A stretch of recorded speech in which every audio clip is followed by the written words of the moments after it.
sa may tapat ng pintuan, may isang mama at meron siyang dalang sulat.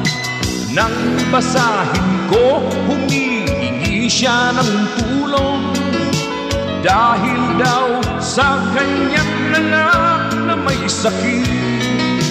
Siya'y amoy alak, matay na mula, kaya raw naglasing dahil sa problema. Sa awa ko'y inukot ko ang piso sa bulsa.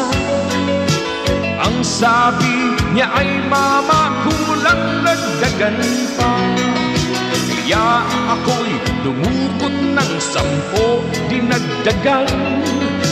Siya na may nakangiti at biglang lumisan. Siya'y sinundan ko, di niya nalalaman. At siya'y nakita ko, pumasok sa ihaw-ihaw.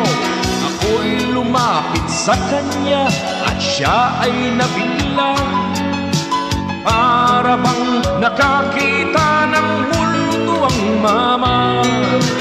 O ilan kaya ang tulad ng taong ito? May dalang sulat upang manloko ng kapwa. Pag nakita niyo itong taong ito, mag-iingat kayo, baka kayo ay maloko. Pag nakita niyo itong taong ito, mag-iingat kayo, baka kayo ay maloko.